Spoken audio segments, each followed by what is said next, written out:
si l'arbitrage est correct, on peut passer au deuxième tour. Donc, et on peut se trouver en finale.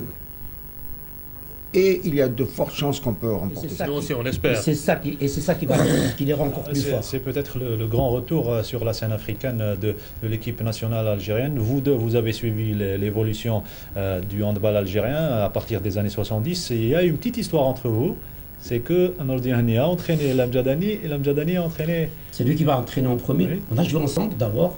On a joué au Nadit ensemble pendant des années. On a eu des titres ensemble. Ensuite, il a été entraîneur de l'équipe nationale Espoir, dont je faisais partie. Et puis il avait arrêté sa carrière. C'est pour ça que c'est un phénomène, Driss. Il avait arrêté sa carrière. Puis un beau jour, il est venu s'entraîner à l'ISTS. Et moi, à l'époque, j'étais donc au Mouloudia d'Alger avec Aziz Delois qui était DTS. Il m'a demandé s'il voulait s'entraîner. Aziz était avec l'équipe nationale. Et quand Aziz est revenu, j'ai dit à Lamjadani, il est en plein possession de ses moyens. Pourquoi ne pas lui signer une licence? Et c'est ce qui a été fait. Et donc j'ai été son entraîneur et on a fait les championnats d'Afrique des clubs au Sénégal. Alors vous me tendez la perche pour remonter le temps si vous permettez. On va revenir juste après les Jeux méditerranéens de 75 où vous avez obtenu la 3e place. Avec ce reportage, juste après les Jeux, avec ce reportage signé Abdelkader Hamani sur l'évolution du handball algérien et surtout l'arrivée d'un entraîneur roumain qui a pour nom Koustache. A récompensé les handballeurs algériens aux Jeux méditerranéens, avec d'autres succès antérieurs non négligeables. Tout cela depuis qu'un certain Kostas, ancien de la prestigieuse équipe roumaine plusieurs fois championne du monde, dirige l'entraînement de l'équipe.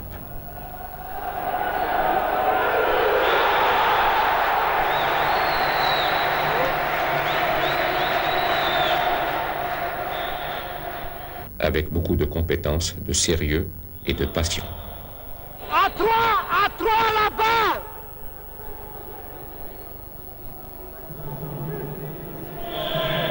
Les résultats ont fait que la vulgarisation de ce sport sur tout le territoire roumain s'était fait très rapidement, qu'on a eu une base solide de sélection des éléments valeureux pour l'équipe nationale et on a eu aussi bien le choix. En premier temps, le sport d'élite il a donné un apport substantiel au sport de masse et par contre maintenant je crois que c'est le sport de masse qui donne un apport très grand au sport d'élite.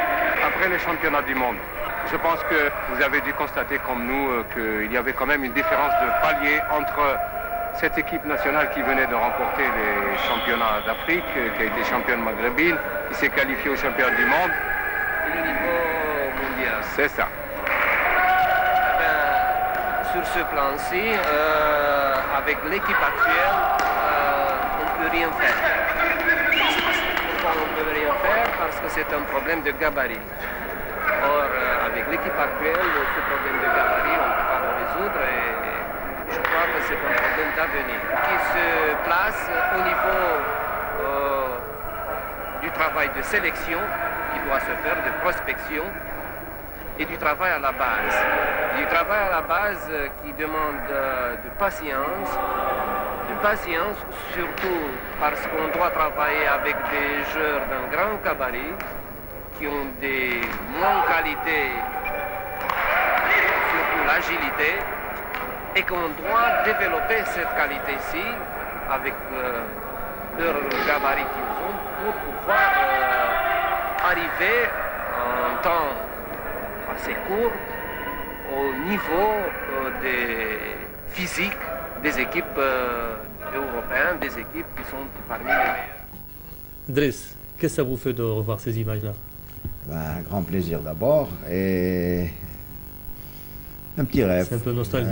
C'était un bon vieux temps. Avec, j'espère que notre équipe va profiter de ces images. Malheureusement, on avait les cheveux longs à l'époque. C'était la période des Beatles et autres. C'était le bon vieux temps. C'était toute une époque. Mais notre équipe je crois que l'équipe actuelle est meilleure. Nordihani, Koustache parlait de la progression de l'équipe nationale et le travail de base qui qui devait se faire. C'était fait justement ce travail de base qui avait donné les générations plus tard de Bouhanniq et tout ça. Donc pour repartir sur de bonnes bases, donc il faut un travail à long terme. Absolument, il faut aller dans la formation. Il faut aller vraiment dans la formation. Ce qui faisait la force de l'équipe algérienne, c'est que d'abord, le handball se jouait dans les lycées. Donc on est tous sortis des lycées, du sport scolaire. Et puis ensuite, il y avait tout un travail qui se faisait à la base. Et c'est comme ça qu'on pourra reconquérir le règne qu'on avait eu pendant les 5 Coupes d'Afrique. Nourdine, justement, ne pensez-vous pas que l'équipe de Drexler Mjadani a été un tant soit peu le précurseur du développement du handball algérien? C'était un spectacle, Moi-même, quand je jouais avec l'Amjadani, des fois je m'oubliais à le regarder jouer. D'ailleurs, une fois, j'avais reçu une passe, donc je ne sais même pas comment il avait fait la passe, j'avais reçu sur la figure. Il est venu à côté, il me dit la prochaine fois, il faudrait que tu aies toujours les mains prêtes. C'était vraiment un spectacle. Il y avait l'Amjadani, il y avait les Bouzrar, on ne peut pas les citer. Ouais. Et ce qui est bien aussi, vous avez vu la Salle Hacha, il y avait du monde. Chose qui nous manque maintenant. Ouais. Les matchs Nadi DNC, on faisait le plein. La Salle Hacha, on faisait le plein. Et je pense qu'il faut revenir vers ça.